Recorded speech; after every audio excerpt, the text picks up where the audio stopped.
আজকে আমি ট্যাংরা মাছের ঝাল বানাচ্ছি, আপনারা দেখতে থাকুন। ট্যাংরা মাছটাকে ফ্রাই করে দিলাম।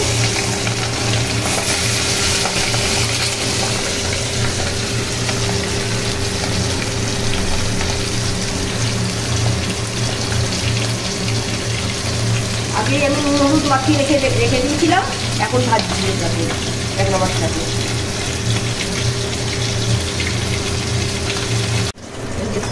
ট্যাংরা মাছগুলো ভাজা হয়ে গেছে, তুলে রাখছি।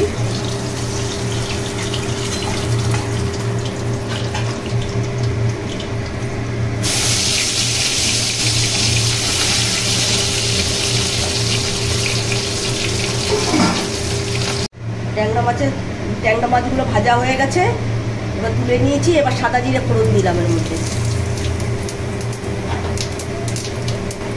তা হয়ে গেলে পেঁয়াজ কুচিগুলো দিয়ে দেবেন। পেঁয়াজ কুচি করে রেখেছিলাম, সেগুলো দিয়ে দিচ্ছি। এবার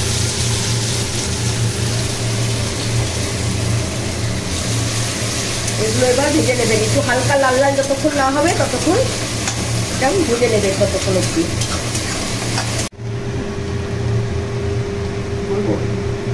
পেঁয়াজগুলো হালকা লাল লাল ভাজা হয়ে গেছে। এবার আমি টমেটো আর কাঁচা লঙ্কা আর 3-4 কোয়া রসুনের পেস্ট করে দিয়েছি, এর মধ্যে দিচ্ছি।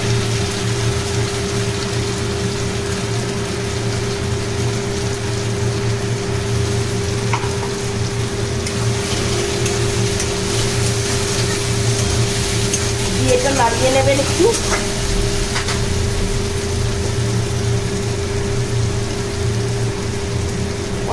অল্প জিরের গুঁড়ো দেবেন, হলুদ গুঁড়ো দেবেন,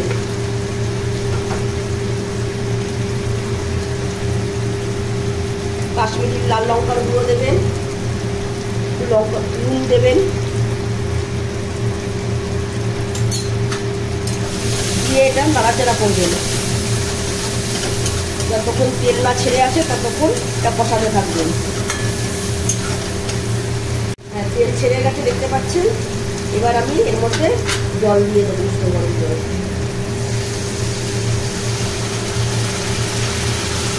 আপনারা যতটুকু ঝোল রাখবেন ততটুকু জল দেবেন। আমি অল্প ঝোল রাখবো বলে অল্প জল দিলাম।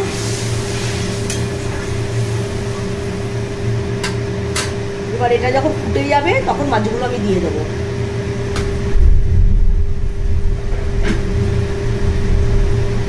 ঝোলটা ফুটে গেছে, এবার মাছগুলো এক এক করে আমি দিয়ে দিচ্ছি।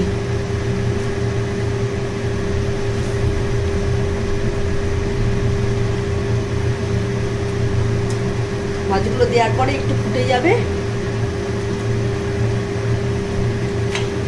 তারপরে নামিয়ে নেবেন এটাকে। এইভাবে বানিয়ে খান আপনারা বাড়িতে। লাইক, কমেন্টস আর শেয়ার করুন।